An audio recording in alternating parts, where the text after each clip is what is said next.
I'm Sasha, 28 years old, and I've always been the type to put others' needs above my own. When I moved into my first house 5 years ago, I envisioned a cozy, open space where my family could drop by if they needed. I liked the idea of being someone they could rely on, a safe haven in times of need. I was financially stable, the house was more than big enough, and honestly, it felt good to give back. It started small. My brother Eric, who's 24 and a single dad, crashed on my couch a couple of times when his babysitter bailed. My cousin Mia stopped by for a weekend while she worked out a tricky situation with her roommates. These moments didn't bother me. If anything, they made me feel like I was doing something meaningful. But I had no idea how quickly my generosity would spiral out of control. My mom, Ruth, is the heart and soul of family gatherings. To her, nothing beats the warmth of a crowded dinner table and the buzz of people coming together. She's the type who firmly believes that family should stick together no matter what. Her enthusiasm for keeping us close meant encouraging everyone, from my siblings to distant cousins and even her friends, to treat my place like a second home. At first I didn't mind. Family's family, right? But things escalated fast. The occasional visits turned into regular weekend takeovers. Eric would bring his son, and sometimes his son's friends. Mia started showing up with her boyfriend, often without notice. My other siblings, who lived in cramped apartments, began viewing my place as a free vacation spot.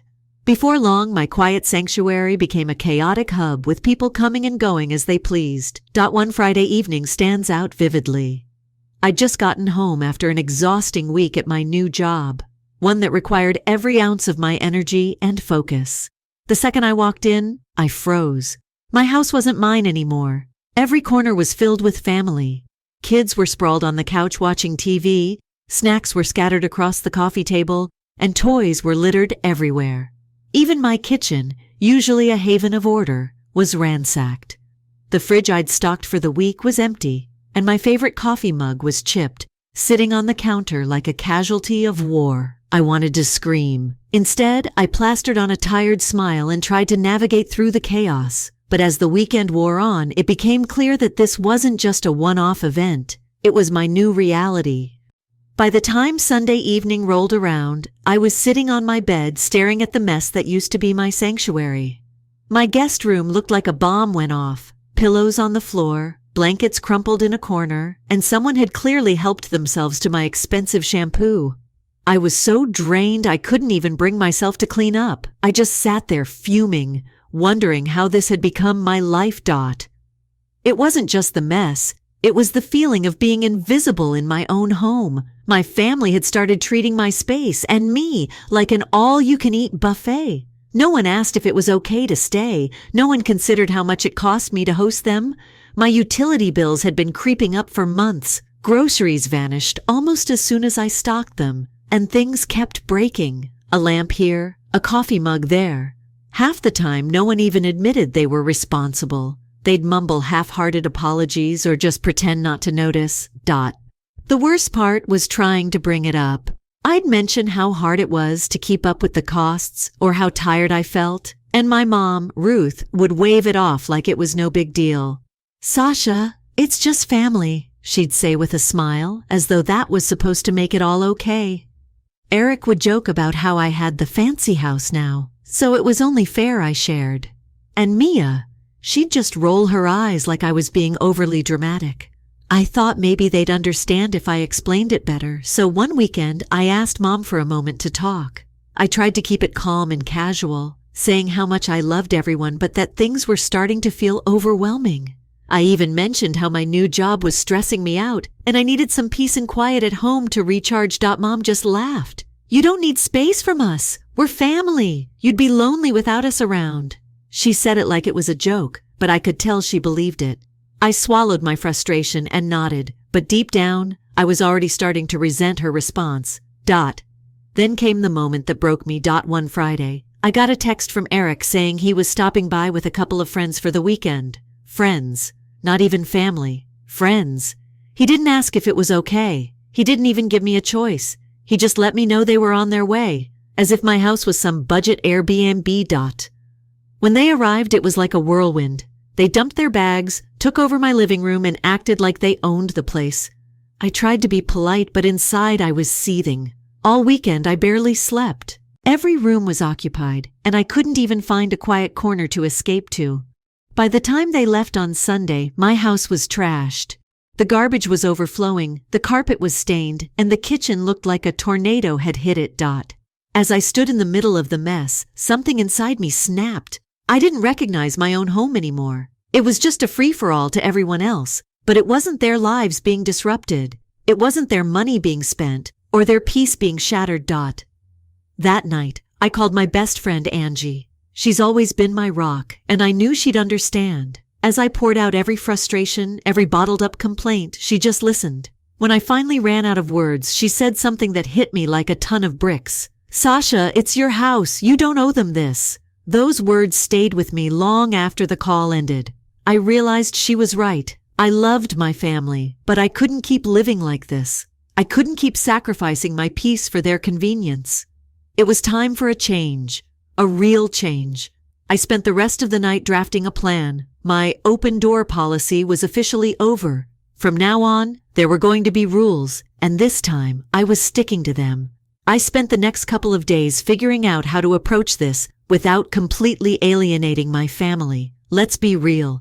The thought of setting boundaries terrified me. I knew it wasn't going to go over well, especially with Mom. But I couldn't keep living like a doormat. My friend Angie reminded me I wasn't being selfish. I was just taking back my life. That gave me the push I needed. One evening, I sat down at my kitchen table, pen in hand, and started drafting a set of rules. I called it the house rules, trying to keep the tone clear but not harsh. I wasn't trying to be mean or push my family away. I just wanted some basic boundaries. The first rule was simple: no more last-minute visits. I wrote that I needed at least 2 weeks' notice before anyone could stay over, no exceptions. That seemed fair, right? Next, I added a guest limit. My house wasn't big enough to host half the family tree plus whoever they decided to bring along.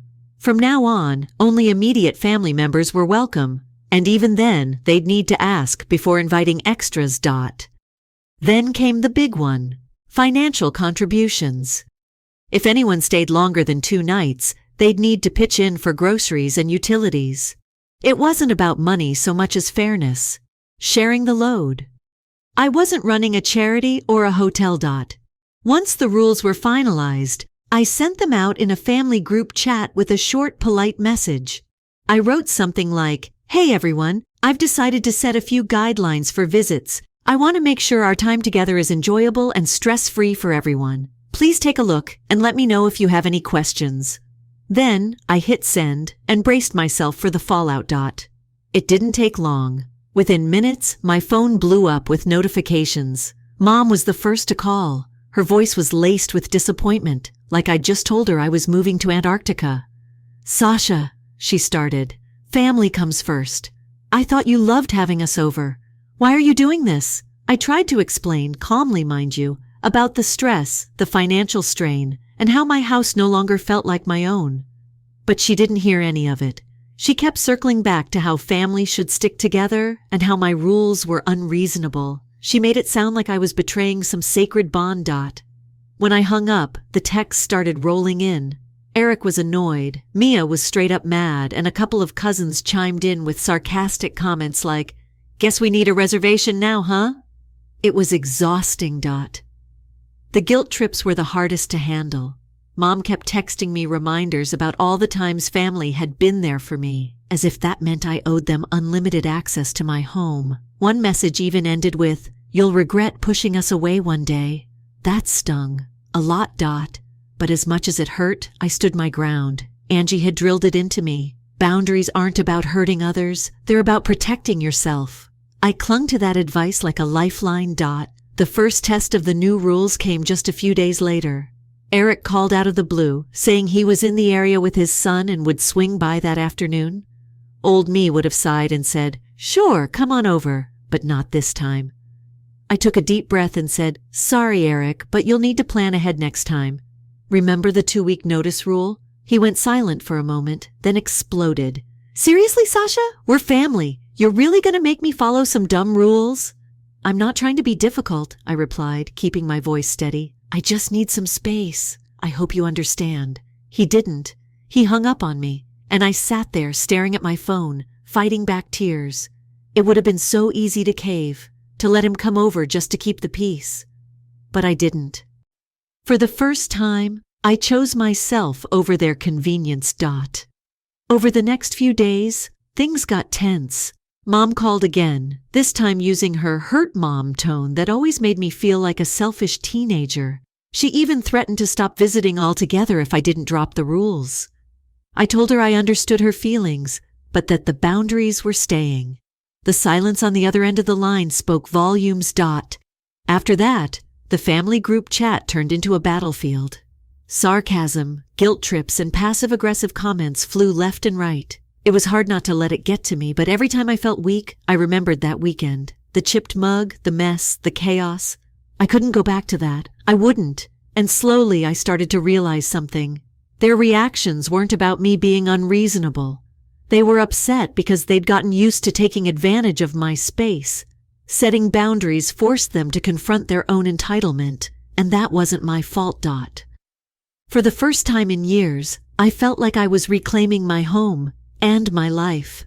The road ahead wasn't going to be easy, but I was ready for whatever came next. The days that followed were eerily quiet. For a moment, I thought maybe my family was cooling off, letting the rules sink in. But no, it was just the calm before the storm.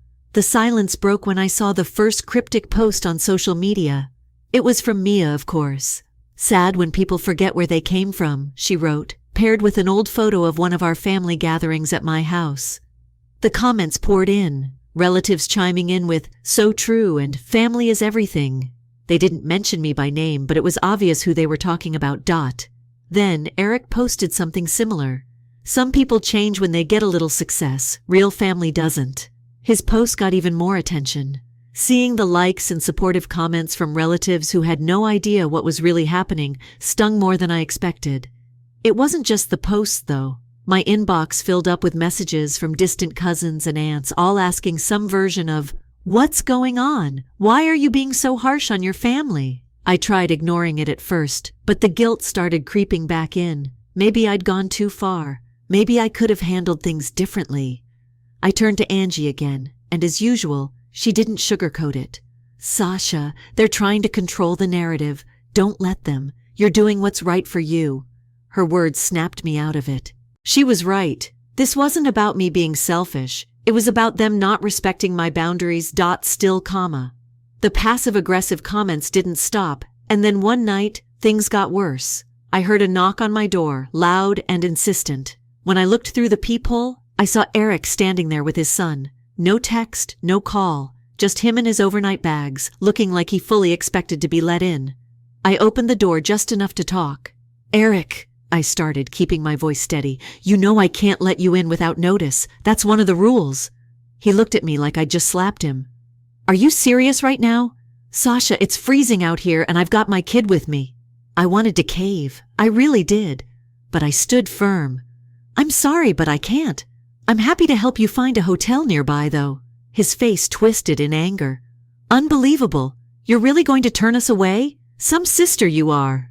I didn't respond. I just closed the door and locked it. As soon as I heard his car pull out of the driveway, I collapsed onto the couch, shaking. It felt awful, but deep down I knew I'd done the right thing. The next morning, I woke up to a furious voicemail from Mom. She couldn't believe I'd turned Eric and his son away. "You're cold, Sasha," she said, her voice trembling with anger. "This isn't the daughter I raised. Family comes first, always." That voicemail stayed with me all day. It was one thing to deal with Eric's frustration, but Mom's disappointment, that cut deep. I spent the evening replaying her words in my head, questioning myself all over again. But then I remembered something my therapist had said during a session. Setting boundaries doesn't mean you don't care. It means you care enough about yourself to say no. I leaned into that truth as the fallout escalated. Mom started calling other relatives to rally them against me. My siblings kept the social media posts coming, each one more dramatic than the last. The whispers from extended family grew louder. At one point, a distant cousin messaged me to say I was tearing the family apart and forgetting my roots. It felt like I was being painted as the villain in my own story. But not everyone turned against me. A few relatives quietly reached out to say they understood. One of my older cousins admitted she'd struggled with similar boundary issues and wished she'd handled things sooner. Their support was like a lifeline, reminding me I wasn't crazy for standing my ground. Then, things escalated even further. Late one evening, I heard someone messing with my front door. My heart raced as I peeked out the window. It was Mia, holding a spare key I'd forgotten to take back from her months ago. She was trying to let herself in, just like old times. I swung the door open before she could get inside. "Mia, what the hell are you doing?" She looked startled but didn't back down. "What do you think? I needed a place to crash. You're making such a big deal out of nothing, Sasha." I couldn't believe her audacity.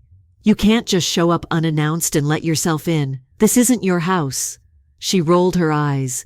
"It's family, Sasha. Don't be so uptight." I held my ground. "If you don't leave, I'll have to call the police." That got her attention. She stormed off, muttering under her breath, and I stood there shaking. I couldn't believe it had come to this. That night, I hid the spare key in a new spot and made a mental note to change the locks. Clearly, some people weren't going to respect my rules no matter what. By the end of the week, I was emotionally drained. But as tough as it was, I felt a strange sense of relief. For the first time, I wasn't bending over backward to keep everyone happy. It was my house, my life, and I was finally taking control. After the door incident with Mia, I knew I had to take even stronger steps to protect my peace. That night, I sat down and blocked her and a few others on social media. I wasn't going to keep subjecting myself to the passive-aggressive posts or guilt trips anymore.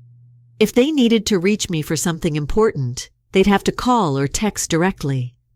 That small act of reclaiming my space online felt empowering, like I was finally drawing a firm line in the sand. For a few weeks, things were quiet, too quiet. I half expected another surprise visit or a flood of angry messages, but instead, there was silence.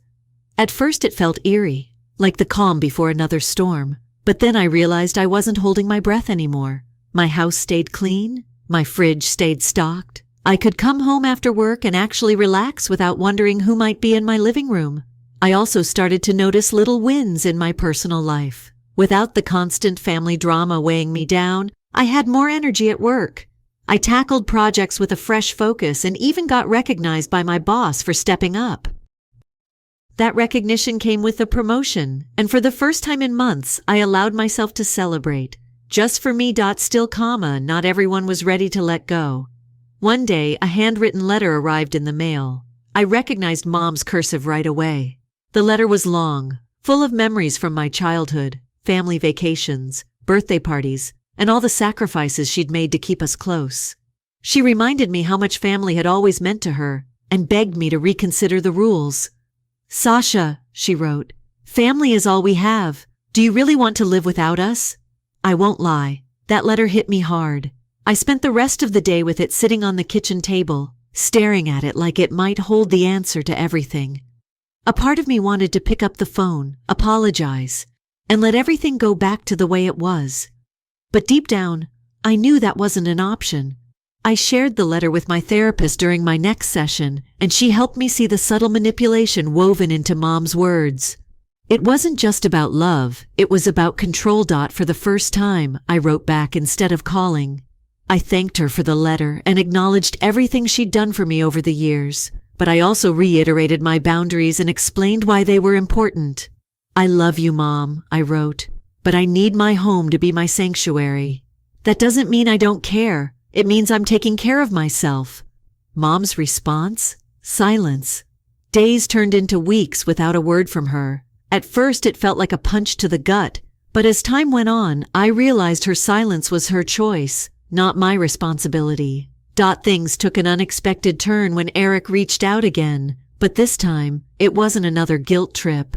He sent me a simple text. "Hey, I've been thinking. I'm sorry for the way I acted. Can we talk?" I was skeptical, but agreed to meet him at a coffee shop. When we sat down, he actually listened as I explained how overwhelmed I'd felt, how the constant visits and unannounced guests had left me drained. For the first time, he didn't interrupt or dismiss my feelings. Instead, he nodded and admitted he hadn't realized how much of a burden it had been on me.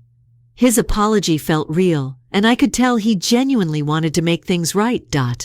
That meeting gave me a small glimmer of hope. Maybe some of my family would eventually come around. Maybe they'd understand this wasn't about shutting them out, but about creating balance. But not everyone was ready to reconcile. Mom called me a few days later, her tone still laced with bitterness.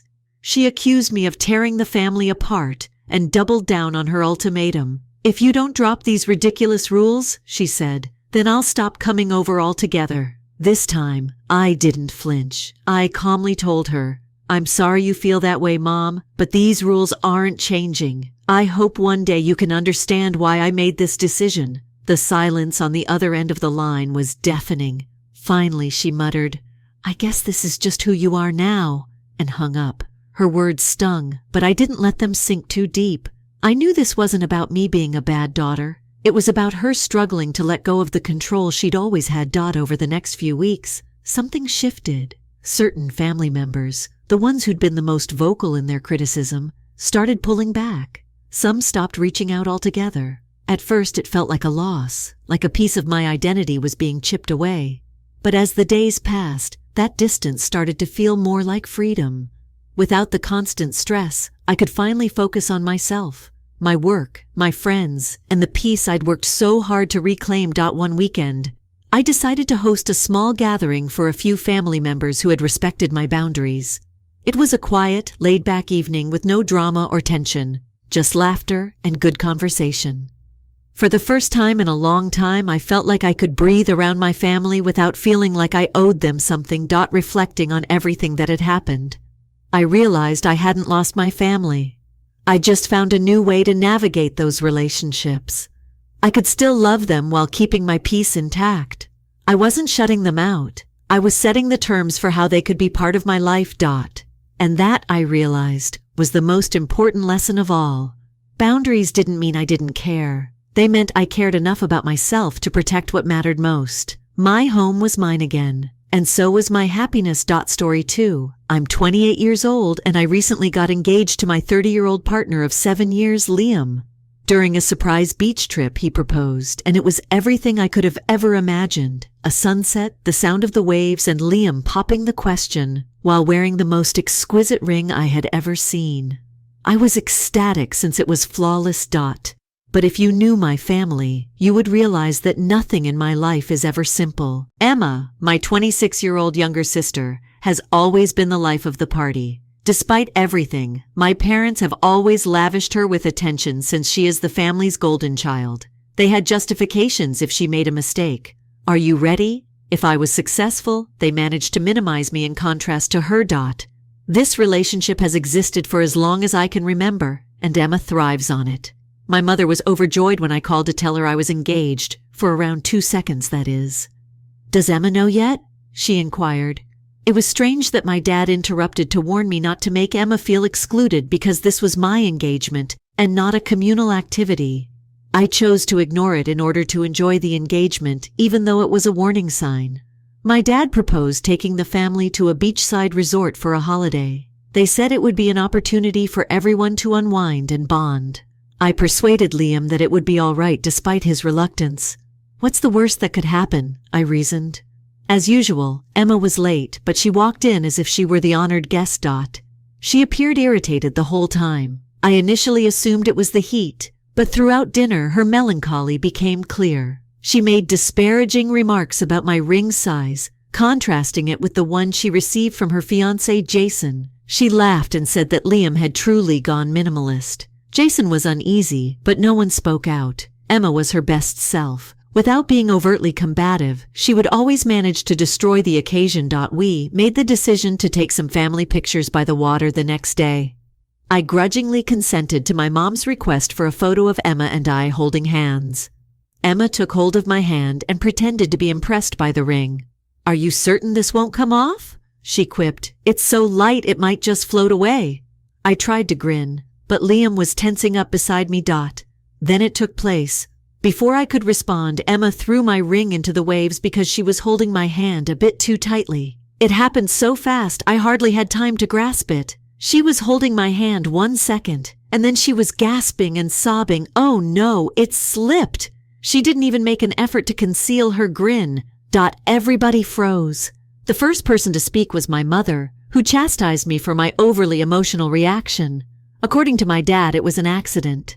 Liam and I were already in the water, desperately looking, but we couldn't see anything because of the waves. We gave up after what seemed like forever. The ring was no longer there, and the icing on the cake was Emma's apologies.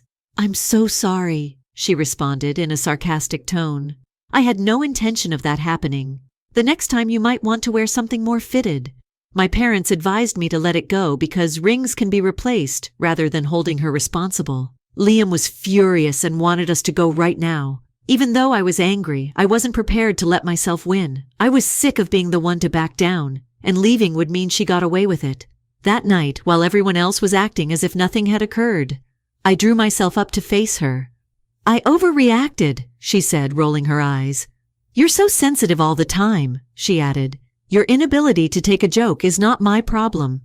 My fiancé, Jason, heard a portion of our talk. When I informed him what she had done, he appeared truly astonished. Weakly, he answered, "She didn't mean it." But his face betrayed that. He was beginning to see a side of Emma that he had not previously noticed, and I could tell. The remainder of the journey was stressful. My parents often tried to use guilt-tripping to get me to forgive Emma by claiming that she was under a lot of stress. More significant than a piece of jewelry is organizing her family and wedding. Liam supported me and urged me to maintain my position. I realized toward the conclusion of the journey that I couldn't ignore this. Emma had overreached herself, and my parents' unrelenting support had only made her worse. She needed to confront the repercussions of her behavior. I wasn't going to allow her to sabotage another significant event in my life without retaliating, for once. I made the decision to stop being the larger person as we prepared to depart. This was not something Emma could get away with. Not now. I would demonstrate my ability to play games if she showed interest in doing so. Update 1. I couldn't quit thinking about Emma's actions during the terrible family trip. Each time I attempted to get over it, I kept thinking about her arrogant expression, her caustic apologies, and my parents' justifications. Emma wasn't untouchable, as Liam reminded me, and he was correct. I was at last prepared to play back if she chose to play games. Information collecting was the first phase, and I had always been skilled at making myself seem flawless to people who didn't know me well. However, I was aware. I began by surreptitiously browsing her social media profiles, paying more attention than usual. A person I didn't recognize left some weird remarks beneath her photos on Instagram. Though not explicitly flirty, the remarks were unquestionably more intimate than anything Jason would write. I discovered that he was employed by the same business as Emma after clicking on his profile. My constant accomplice, Liam, urged me to look farther. He implied that Emma may be concealing something more if she didn't mind acting carelessly around her family. Finding additional breadcrumbs didn't take long. Emma had been tagged in a story from months ago by a mutual acquaintance. She was dancing with the same coworker at a work function in the video. Emma was behaving far too at ease with this guy, and Jason wasn't present. Just in case, I preserved the video. Around this time, Jason gave me a call. He stated he wanted to make up for what transpired on the beach, which surprised me. He acknowledged that he had felt uneasy about Emma's actions, but he was trapped since her parents had always supported her. Then he revealed something shocking. For months, he had been doubting their relationship. He had grown weary of Emma's rage and self-centeredness, but he was too committed to the engagement to pull out. That discussion strengthened my determination. Although Emma had done this to herself, her parents' support only made it worse. I recalled how in college, she had destroyed her ex-boyfriend by spreading false information about him just because he had broken up with her. She had previously harmed someone for her own entertainment. There was a pattern, and I was going to break it at last. I reprimanded my parents for their actions the following time I went to see them. I brought up the fact that they consistently stood up for Emma regardless of her actions. They dismissed me, accusing me of exaggerating the situation and claiming that I was jealous. By accusing me of destroying the family, my mother even attempted to guilt me. I knew they wouldn't change, but I wasn't doing this for them, so I left that day. I was taking this action to ensure Emma was held accountable for her behavior. I once got in touch with Emma's old high school best friend, whom she had severed years prior following a fight. Her eagerness to speak surprised me. She related how Emma had frequently lied to get what she wanted and used this to manipulate both her and other people. Then she revealed something startling. Emma had been texting a wealthy co-worker with whom she had implied interest. I only needed that confirmation. Without evidence, I wasn't going to be accused of cheating. So I got to work making plans. During a family meal, I mentioned the co-worker in passing, giving the impression that I had learned about him from someone else. Emma appeared irritated and dismissed it, even though she didn't deny knowing him. Jason was seated at the table, and her response was enough to sow doubt in his mind. Later, I saw him observing her more intently.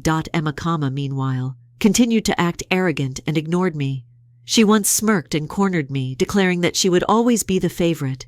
Whatever I did, it only strengthened my resolve to reveal her. Jason. As Emma's justifications grew less credible, suspicion increased. She began to stay late at work more frequently and to cancel plans with him. He confided in me again, saying something didn't feel right.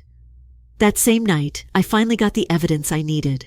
Emma's former friend had screenshots of Emma texting her coworker about sneaking out together and how Jason would never know. She sent them to me, and I felt a mix of anger and satisfaction. Emma had set herself up for this, and now there was no way out. When I showed Liam the messages, he agreed it was time to act. I wasn't going to confront Emma directly. That would just give her the chance to twist things in her favor. Instead, I decided to let Jason see the truth for himself. Emma had ruined one of the happiest moments of my life, and now she was about to face the consequences of her own choices. Update. Jason's birthday dinner was held at a small, upscale restaurant that Emma had insisted on booking herself. She loved being the center of attention, and had gone all out with decorations, a cake, and a guest list that included mutual friends and family. It was the perfect setting for what I had planned. Liam and I arrived early, taking our seats at the far end of the table, where we had a clear view of everything. I brought a plain manila folder with me, tucked discreetly into my bag. Emma was in her element, practically glued to Jason's side. She laughed loudly, touched his arm every chance she got, and made sure everyone noticed how in love they were. Jason played along, but I could see the cracks in his facade. He wasn't as responsive as usual, and his forced smiles hinted at the doubts he'd shared with me. The dinner progressed smoothly at first. Everyone chatted and enjoyed the food and made sure to steer every conversation back to herself. When the main course was served, Emma stood up to give a toast. She praised Jason, calling him her rock and the love of her life. She even teared up a little, earning a round of applause from the guests. It was classic Emma putting on a performance to maintain her perfect image. I waited until the dessert was served. The timing had to be right, as the cake was being sliced and distributed. I pulled out the folder and walked over to Jason. I placed it in front of him without saying a word.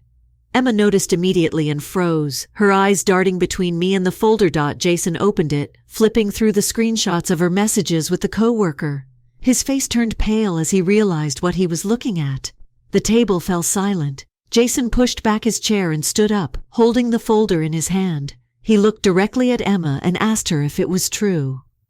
Emma stammered, her confident facade crumbling. She tried to grab the folder, but Jason stepped back, holding it out of her reach. That's when the guests started whispering among themselves, trying to piece together what was happening. Jason's voice was steady as he told everyone that Emma had been texting another man sneaking around behind his back. He read out one of the messages where Emma had written about how she deserved better, and how her coworker was more exciting than Jason. The room erupted in murmurs of shock and disbelief. Emma, clearly panicked, tried to deny everything. She claimed the messages were fake and accused me of trying to sabotage her relationship out of jealousy. Her voice grew louder and more desperate, but nobody seemed to believe her. Jason looked at her with a mixture of anger and disappointment. Then, without another word, he announced that the engagement was over and walked out of the restaurant, taking the folder with him. The aftermath was chaos. Emma broke down in tears, accusing me of ruining her life. She yelled about how I had always been out to get her, and how this was just another attempt to steal the spotlight. My parents, of course, rushed to her side, comforting her and glaring at me like I was the villain. They demanded to know why I had done something so cruel. I calmly reminded them that Emma had brought this on herself. Word spread quickly after the dinner. By the next day, Jason had updated his social media status to single and mutual friends, started reaching out to me for the full story. I kept it brief, only confirming that Jason had discovered Emma's infidelity. Most people sided with Jason, expressing disbelief at Emma's behavior. Some even mentioned how they'd noticed red flags in her personality before, but hadn't wanted to say anything. Emma tried to spin the story, posting vague status updates about betrayal and family turning against her, but her attempts to gain sympathy fell flat. People knew the truth now, and no one was buying her version of events. Liam, ever supportive, reminded me that standing up to Emma was the right thing to do. For the first time, I felt like I had control over the situation, instead than letting her determine everything. My parents unsurprisingly urged me to apologize. They felt that I had gone too far and that Emma was suffering because of me. I declined. Emma wasn't the victim here, and I wasn't about to pretend differently. Surprisingly, numerous extended family members came out to me privately expressing their support. They confessed they'd witnessed Emma's manipulative side over the years, but had remained quiet to prevent trouble. Knowing I wasn't alone in this provided me a feeling of validation. In the days that followed, Emma felt increasingly isolated. Jason blacklisted her on all platforms, common friends stopped replying to her messages, and even her co-workers began distancing themselves. It was evident she was suffering the repercussions of her conduct, and for once, nobody was running to her rescue. I felt a strange feeling of comfort as I watched everything unfold. For years, Emma had gotten away with treating people cruelly, and now she was finally being held accountable. Liam and I celebrated with a peaceful night at home, knowing we'd done the right thing. Emma's reign as the golden child was dissolving, and I couldn't help but feel emboldened by how far I'd come. Update 3. Emma's revenge started almost soon after Jason terminated their engagement. She devised an elaborate tale, alleging I had faked the proof to ruin her life out of jealousy. She said that I had planned the whole affair to ruin her happiness and that I had been resentful of her being the favorite.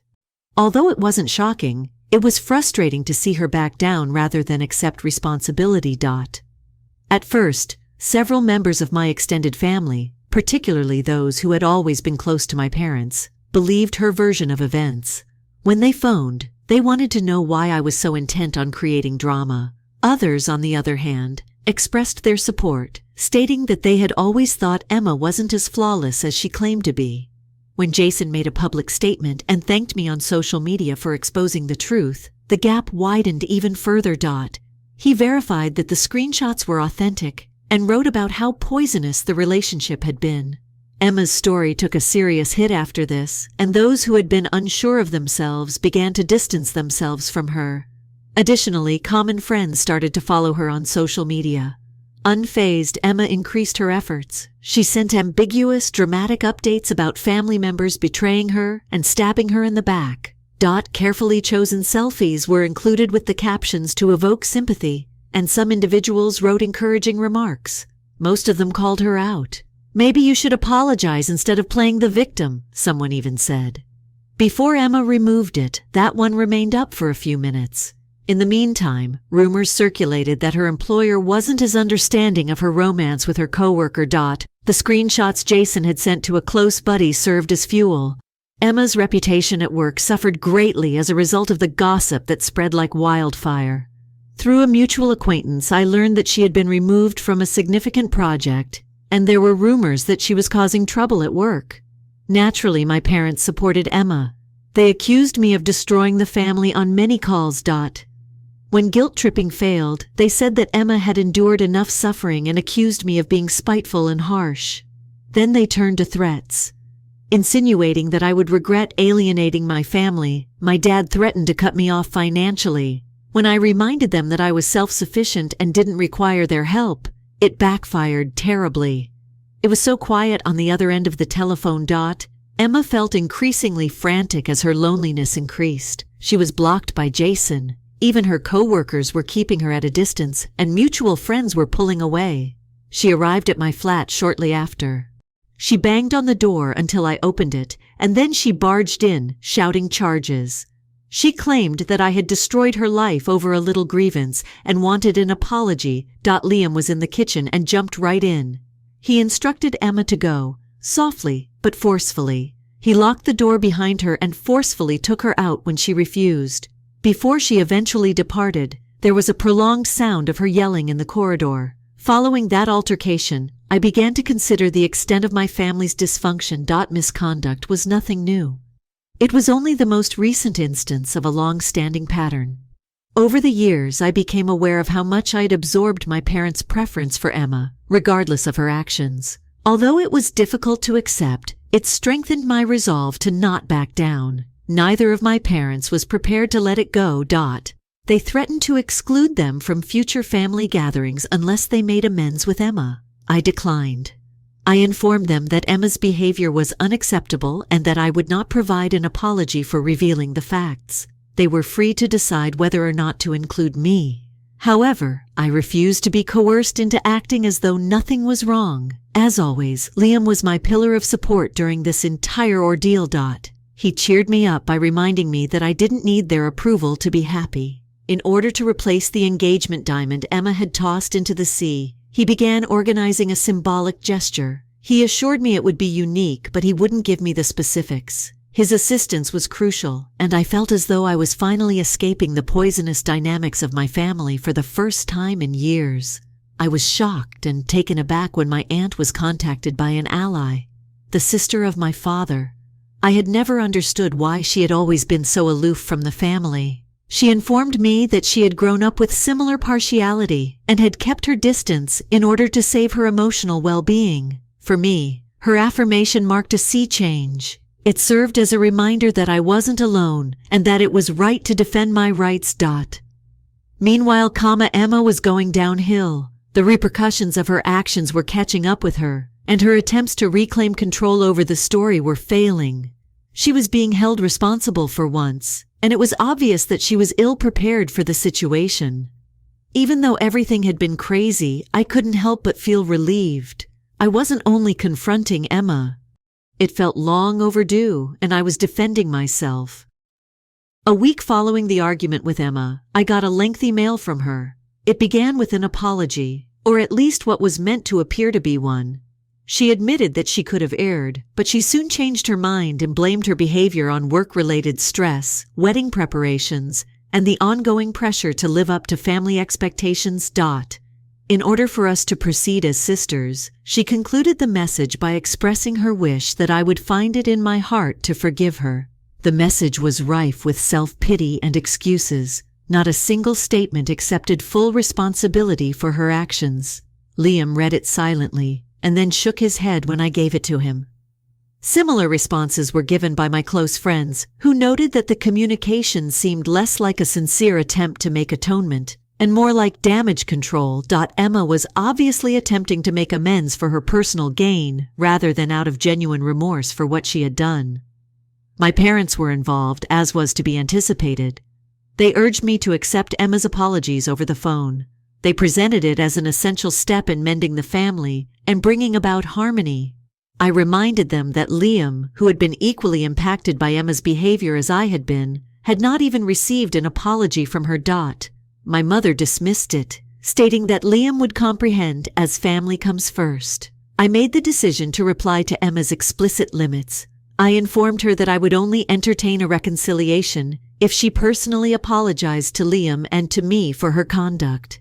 An act of apology didn't appeal to me. I wanted her to take full responsibility for her actions. Emma's response was expected.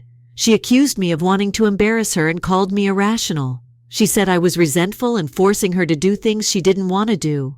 My parents became angry when I didn't give up. They held me responsible for Emma's continuous suffering and charged me with ruining the family dynamic. They said that while my parents were preoccupied defending Emma, I was the reason Emma was having trouble turning her life around. Jason contacted me once again. He shared that he was doing much better now and wanted to thank me for revealing the truth. He had begun dating a new person, whom he regarded as sincere and nice, and he was at last feeling optimistic about the future. I felt a feeling of closure after hearing that about the turmoil Emma had brought forth in his life.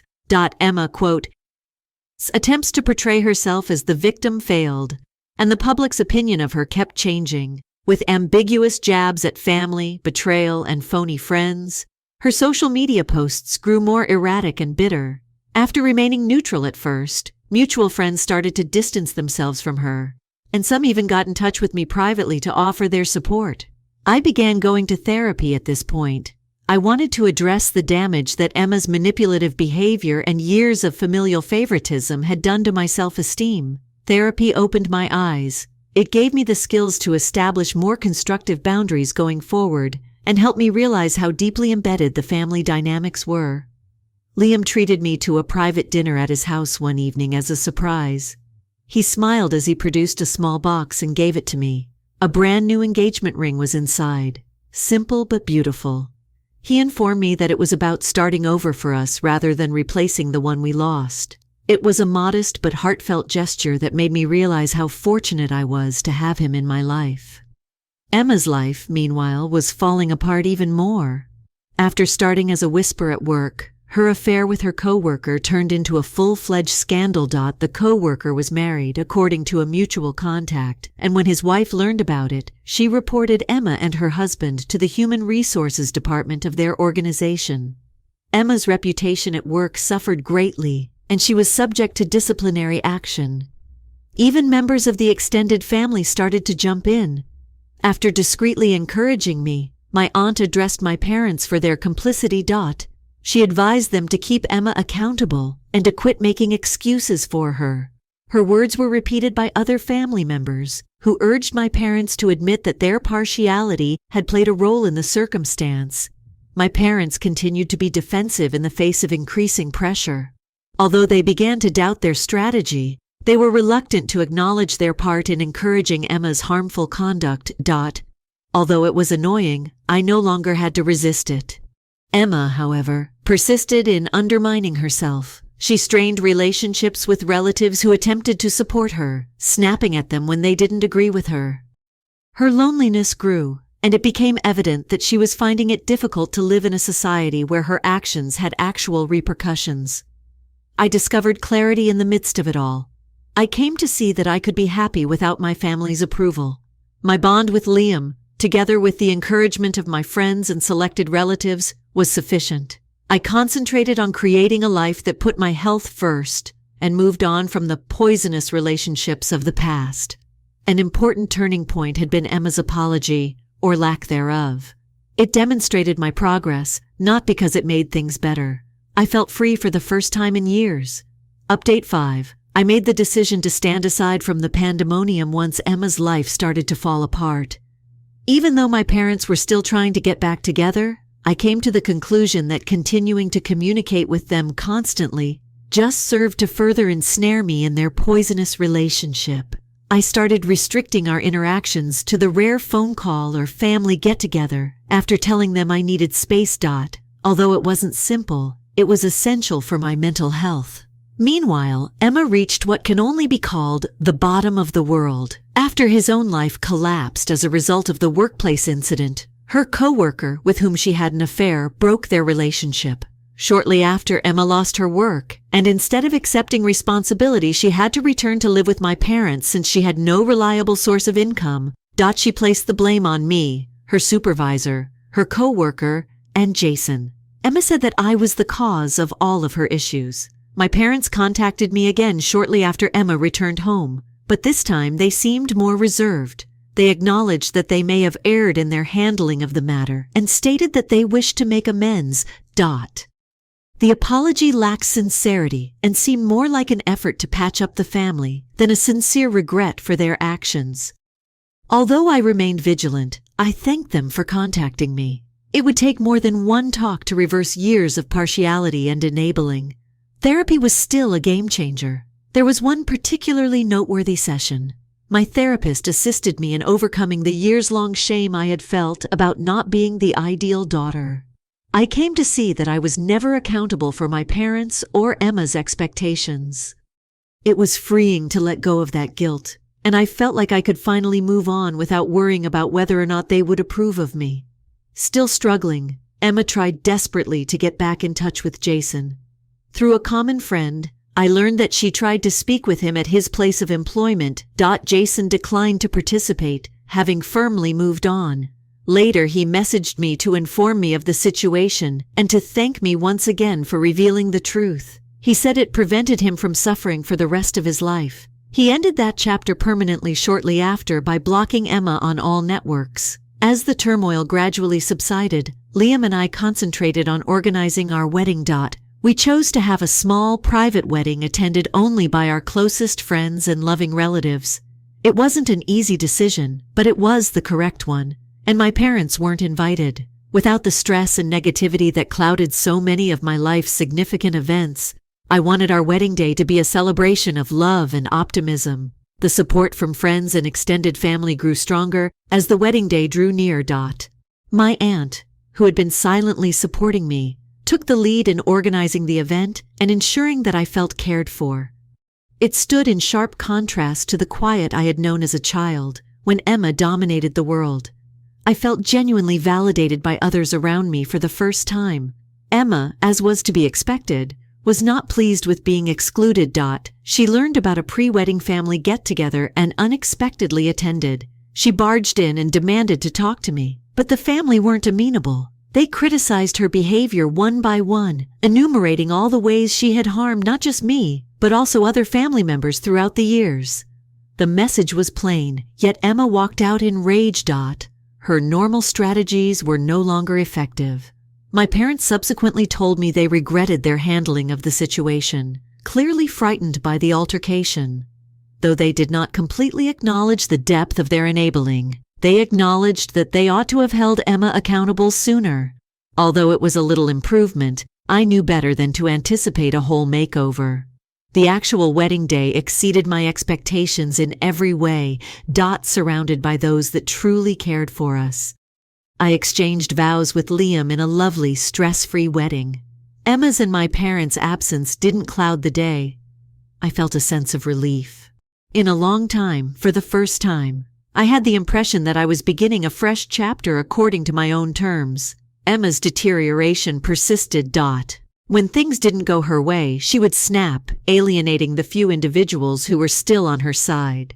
The extended family began to distance themselves. Even my parents looked to be at their breaking point, and I was sick of her never-ending drama. She became more and more alone as she burnt bridge after bridge. I made the decision to post my experience on Reddit after the wedding, in part to help others who were going through similar family dynamics, and in part to help me process things. The reaction was tremendous. Thousands of individuals validated my experiences and encouraged me to speak up for myself by sharing their own stories. One commenter, Jason, thanked me once more for saving him from a horrible marriage and congratulated Liam and me. I felt a feeling of closure after reading the comments and seeing how many others could relate to my story. I had been feeling isolated from my family's problems for a long time. Now, though, I knew I wasn't. I wasn't only a casualty of their actions. I had taken charge of her life and established limits to ensure her happiness. As we look to the future, Liam and I are committed to creating a life that is full of love, respect for one another, and the type of optimism I used to believe was unattainable. It quote, "It's not necessary to be born into a family. It's the individuals who support, encourage, and rejoice in your development. And I feel like I'm right where I should be for the first time in years." Story 3. I'm 31 years old, and until lately I believed that my family was close-knit, if a bit too conventional. My mother was the focal point of our family while I was growing up. She is one of those ladies who thinks that marriage, children, and Sunday dinners with the grandchildren running around are all necessary for the ideal existence. My dad is more reserved and encouraging, but he never really tries to argue with her.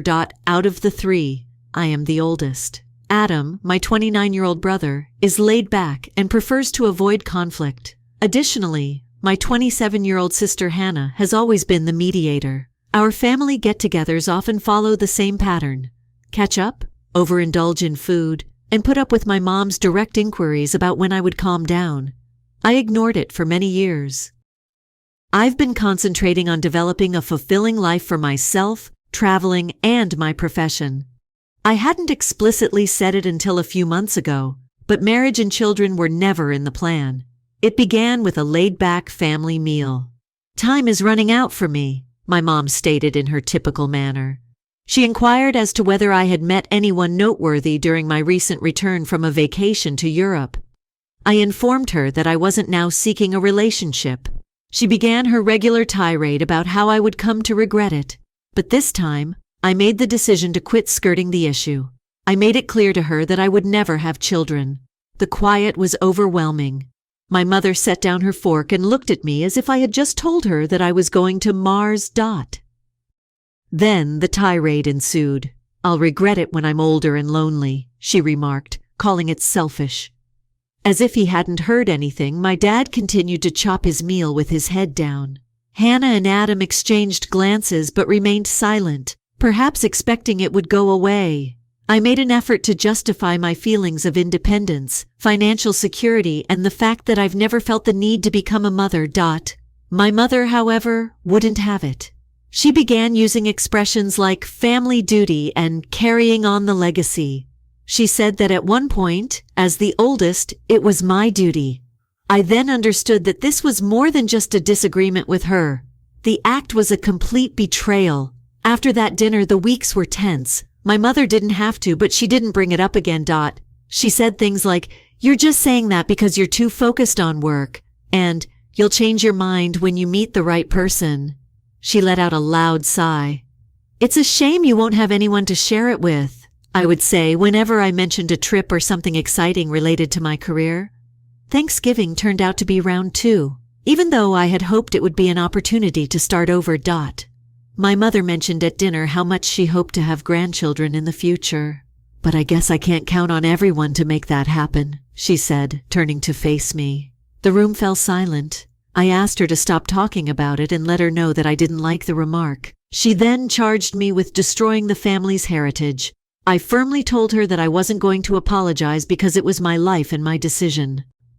After dinner, she became quiet, but gave me the look that said, "I stabbed you in the heart." She drew me aside and expressed her inability to comprehend how I could disregard everything she had put so much effort into creating. She said she would be forced to reevaluate my position in the family if I didn't change my mind. From there, it got worse. She called a family meeting a few days later. She doubled down on everything she'd said, which surprised me because I thought maybe she wanted to clear the air. She warned me that when I was old and alone, I would regret betraying her and the family. Hannah shocked me when Adam spoke up, stating that it was my life and my choice.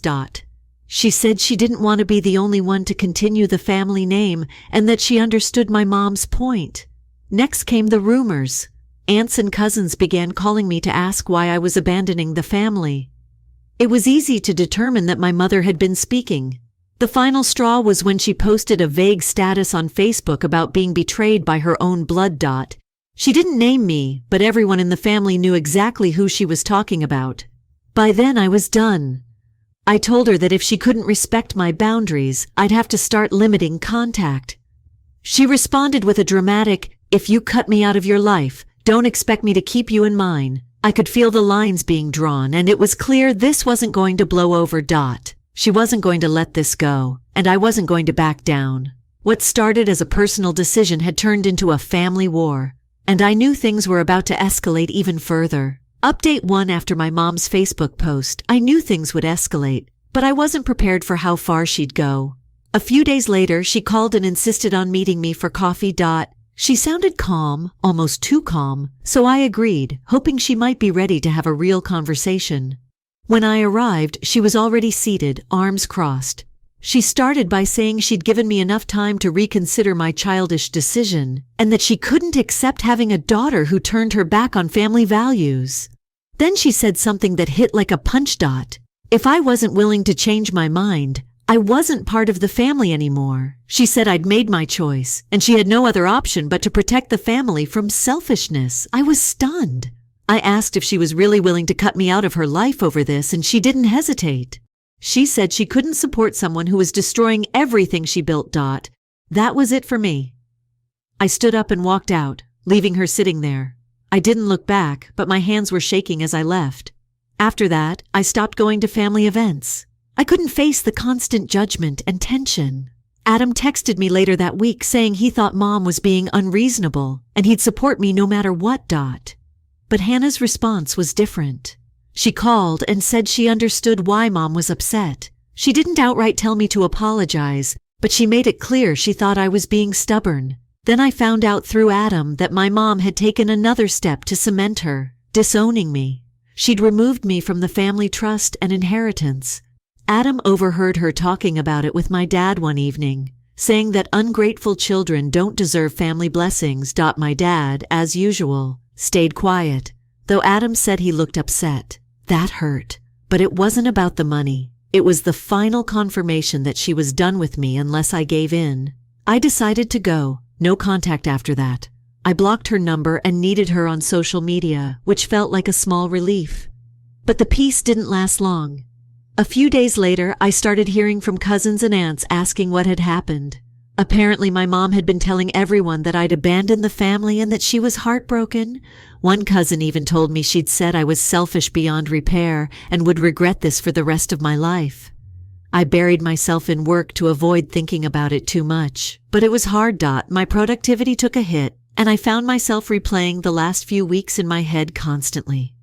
Adam came over one evening with wine and takeout, telling me he thought the whole situation was ridiculous.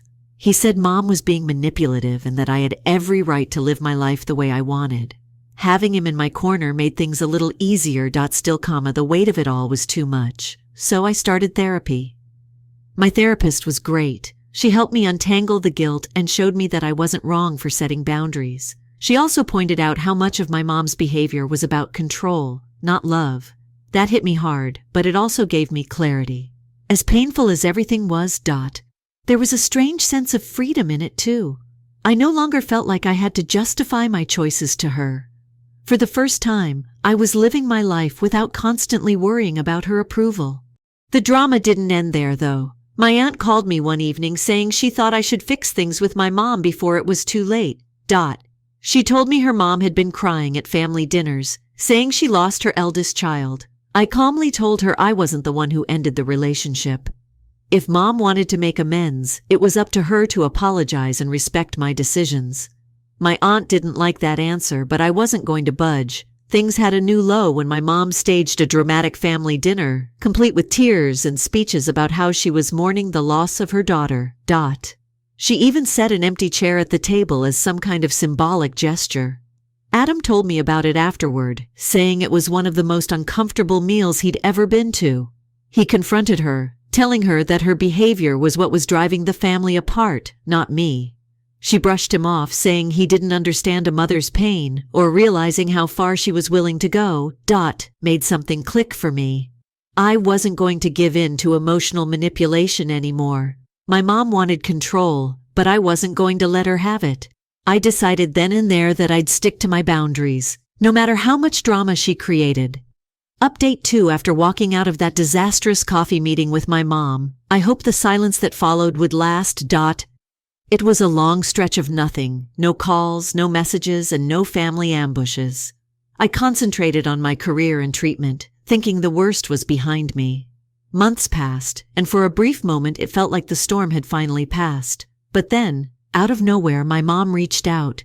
She sent a message indicating she was ready to chat. It wasn't long, and it surely wasn't an apology. She muttered something about wanting to go forward as a family and how she missed the way things used to be. My therapist had been helping me prepare for anything like this, and her advice was clear: any contact needed solid limits from the outset. I reacted carefully, making it obvious that I wouldn't allow any debate about my child-free decision if she wanted to chat. It had to be about restoring trust, not repeating previous issues. Her reaction was courteous, maybe too kind. She stated that she only wants what's best for me and hoped we could get over everything. It felt like she was avoiding accepting responsibility for the things she'd said and done. But I decided to give her the benefit of the doubt, just this once. We set up a phone call. It began off nicely. She asked about my career, my travels, and even mentioned a dish she wanted to share for a time. I thought maybe she was genuine about repairing things. But then, As casually as if she were talking on the weather, she threw in a statement about how I was still young and may change my mind about kids eventually. I froze. I reminded her that this issue was off bounds. She attempted to backpedal, saying she was just making conversation, but I could hear the edge in her voice. She had obviously not altered at all. After telling her that I couldn't continue our argument, I hung up the phone. Adam stopped over to see how I was doing later that night. Hannah had informed him that our mother was upset because I had hung up on her. Adam wasn't shocked. He claimed that ever since the no-contact period started, Mom had been complaining about me to Hannah. Even though he convinced me that I had made the correct decision, it was still quite draining. Hannah phoned me the next day. She said that I was being uncooperative by not making an effort to accommodate her, and that Mom was attempting to make things right. Although she didn't directly accuse me, it was obvious from her tone that she believed I was too responsible for the tension that persisted. As if I were the one sustaining the argument, she insisted that it wasn't fair to place all the strain on Mom. Shortly afterward, my mother resumed her customary behaviors. On Facebook, she shared a mysterious status on the value of family and how some people take their privileges for granted. The timing was clear. Even if she didn't specifically mention me, several of her friends and family members sent encouraging remarks, with one even writing, "It's difficult when your own children abandon you." The drama seemed oppressive, but I chose to ignore it. My professional life began to suffer as a result of the stress. During meetings, I noticed that I was nodding off and mentally reliving discussions with my mother. Even my employer saw that I wasn't really there, and I missed a few deadlines, which wasn't typical of me. Despite my best efforts, it was difficult to ignore the weight of everything. My dad arrived at my place a few days later. He told me he was sorry for all that had occurred, but he appeared uneasy, as if he didn't want to be there. He said that he didn't know how to put things right and that he felt stuck, torn between Mom and me. He acknowledged that he couldn't resist her, as doing so would simply exacerbate the situation at home. Although I was grateful for the visit, his indifferent demeanor was nonetheless annoying. Text was the next strike.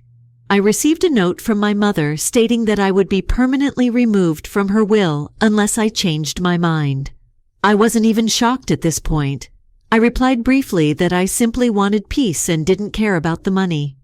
She didn't answer. After that, it appeared for a time that she had finally quit up, but Adam informed me that she was still disparaging me in front of the broader family. I got a call from my aunt telling me to be the mature one and contact my mother. I told her what I had been saying to everyone. Real change and respect for my limits are prerequisites for any connection with my mother. Talking to a wall felt like that. At that moment, I came to a significant realization.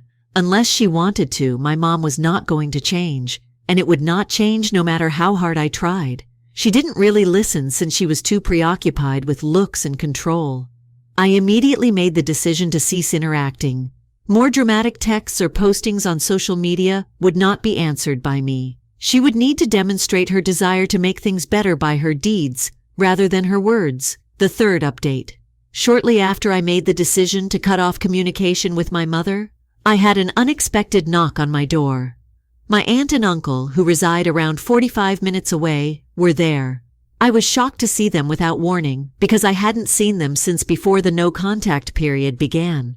Making themselves at home on my couch, they quickly got to the point. They would come to convince me that, for the benefit of the family, I needed to mend my relationship with my mother. My aunt talked about the continuous quarrel that was pulling everyone apart and how much my mom was grieving. My uncle said that it was my duty as the oldest to intervene and broker a settlement. I maintained my composure and clarified that I had nothing to do with the breakup. I was disowned by my mother. They didn't seem to understand when I informed them that I wouldn't reopen the door until she could respect my boundaries. After an hour or so, they departed. Evidently annoyed that I wasn't giving up. Adam stopped by with some news a few days later. Since removing me from the trust, it seems that my mother had been moaning to him and Hannah about financial difficulties. She was now concerned about keeping up the family house after making some bad financial mistakes. Adam claimed that she had made it clear that she wanted him and Hannah to contribute to the cost. He didn't like it. But he didn't want to make matters worse by flatly rejecting. It didn't surprise me. I had been trying to stay away from things like this. Hannah, meantime, was growing increasingly resentful of me. Now that she was the only responsible kid left to deal with our parents, she had been contacting Adam a lot to complain. She even texted me to say that I needed to stop being so self-centered and that she was sick of taking the brunt of everything. I didn't answer. Then unexpectedly, I received another communication from my mother. Passive aggressiveness was evident in this one. She wrote about wanting to make amends and how lonely she was, but it was obvious that she had not altered her mind. She says that if I could change my ways and prioritize the family, she would be prepared to forgive me. There was no apology. They were trying to control me again. I didn't respond. For my upcoming therapy appointment, I mentioned the message. Instead of waiting for my mother to accept responsibility, my therapist advised me to concentrate on achieving inner closure. She suggested it would simply make you more frustrated to expect real change from someone who doesn't realize their own shortcomings. I began working on letting go of the notion that things will ever be different after receiving some sound counsel. However, Adam was still attempting to intervene. He informed me that he had spoken to our mother about her actions, stating that unless she accepted responsibility for her treatment of me, the family would not be able to go forward. Her reaction, however, was expected. She brushed him off, claiming that I was the one creating the separation, and that he had no idea how a mother felt. Despite his frustration, he acknowledged that he had no idea how to approach her. Then the unexpected turn of events occurred. A Facebook post was made by one of my relatives, with whom I hadn't communicated for months. She defended me in a lengthy essay, criticizing my mother's actions and stating that it was unreasonable for anybody to expect me to mend something I didn't break. Within our extended family, the post went viral. While some family members supported my mom and said the matter shouldn't have been made public, others applauded her for speaking up. My mom briefly disabled her social media accounts, presumably because the response was too much for her to bear. Adam informed me that despite the fact that I had nothing to do with it, she was upset over the post and accused me of inciting the family against her. Hannah phoned again shortly after, but this time she gave an ultimatum. She demanded that I apologize to the family and accused me of creating needless drama. It's time to put an end to this petty rivalry and quit making things more difficult for everyone, she remarked. I gently informed her that I would not apologize for my life decisions or for establishing limits. She ended the call. The biggest surprise was when Adam persuaded me to join my dad, who had been quiet for the whole of the story, on a family Zoom call. He acknowledged that I had distanced myself from my mother because of her behavior, which was motivated by her need for control. Even though I knew he still wouldn't do anything significant to support me, hearing him say that felt validating. I was feeling like I wasn't alone in this for the first time. I decided that my mom's attempts to control me, blame me, or portray herself as the victim would no longer be successful, so I decided to maintain my boundaries. I had had enough of giving up my tranquility to stroke her ego. I needed this clarity in order to proceed, with or without her. Update 4.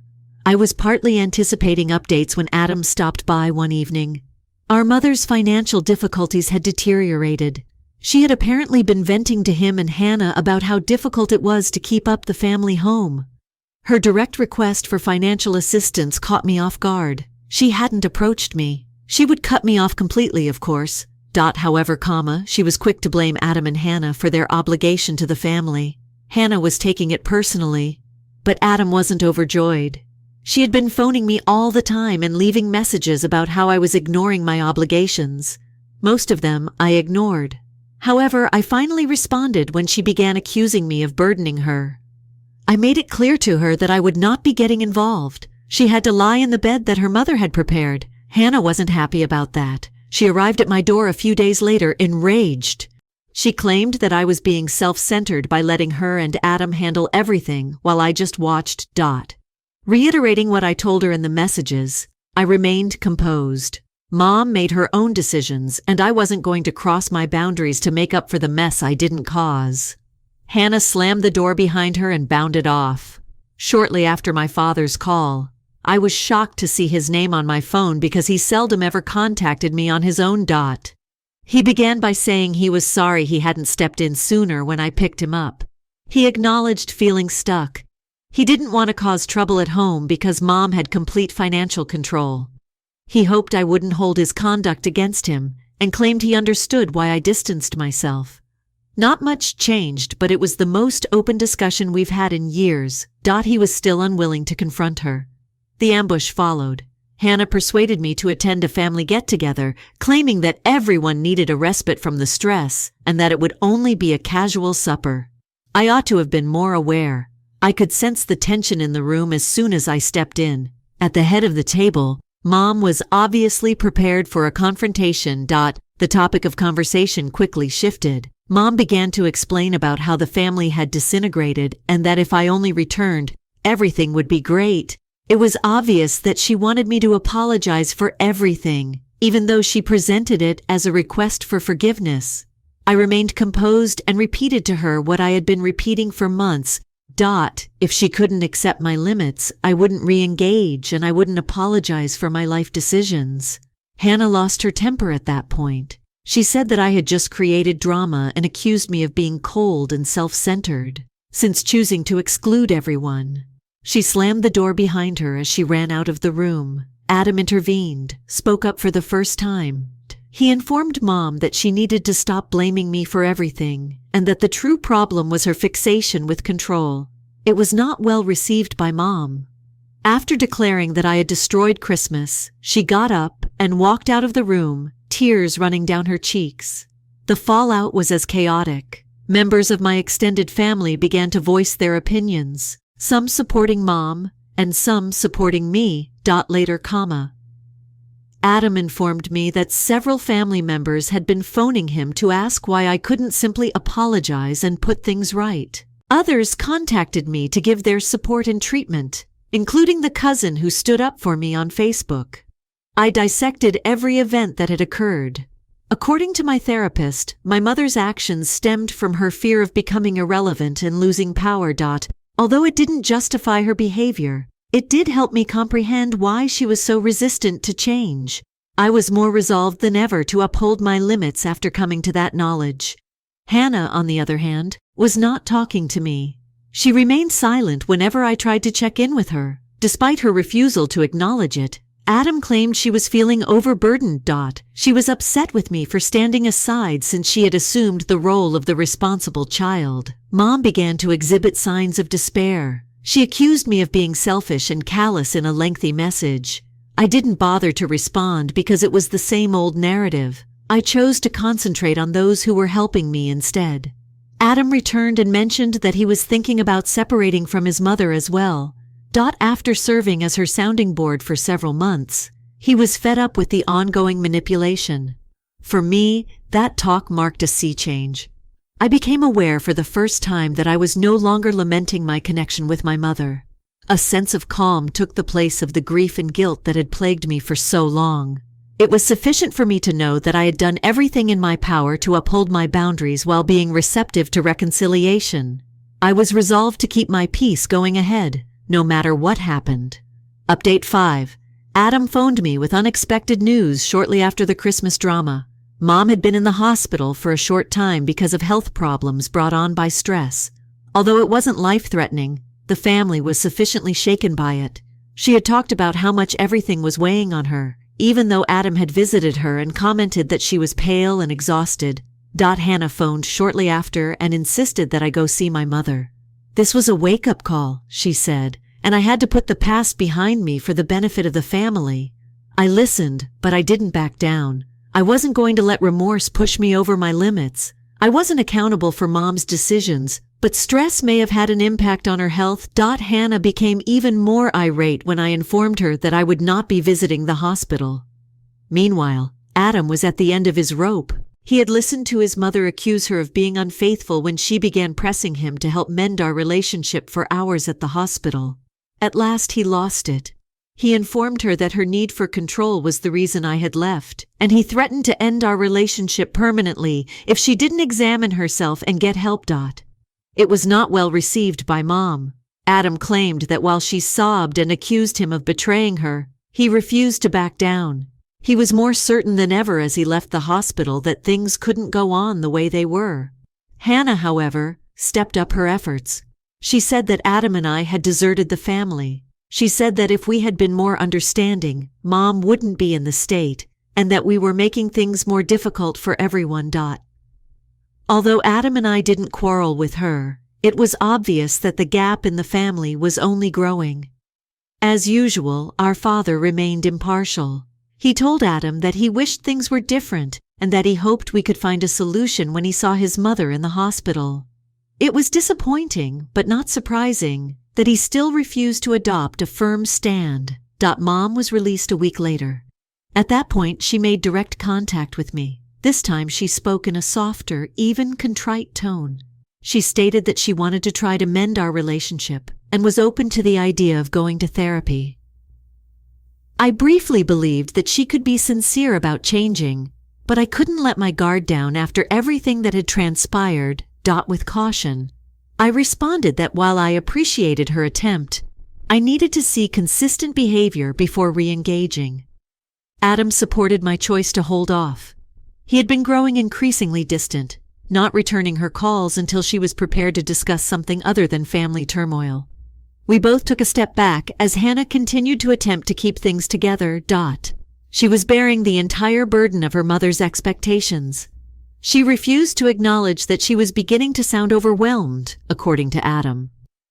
I continued to concentrate on my treatment, which was assisting me in overcoming my residual guilt. My therapist urged me to put my health first and give up on the notion that I could resolve the dysfunction in my family. Realizing that I no longer had to bear the load was liberating. I got a big promotion at work around the same time. It seemed as though all I had been striving for had been validated. Evidence that I had prospered by removing myself from the turmoil. In years, for the first time, I believed that I had complete control over my life. After attempting to negotiate for months, Adam also made a significant choice. Officially, he stopped communicating with his mother. Since Hannah was the only kid still actively speaking with her, he told me he couldn't handle the incessant manipulation and guilt trips. Although Adam and I felt sorry for her, we both understood that she needed to establish her own limits.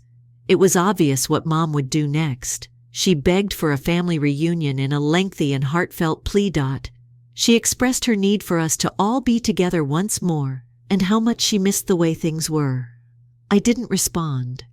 Her remarks sounded hollow since there was no genuine attempt to modify them. Then suddenly, I got a call from Hannah. She acknowledged feeling overburdened and sounded worn out. She claimed that she was unsure of how long she could continue to bear things alone. Although I listened and gave assistance, I gently suggested that she consider establishing limits with her mother. Although the talk wasn't simple, it seemed like a positive move.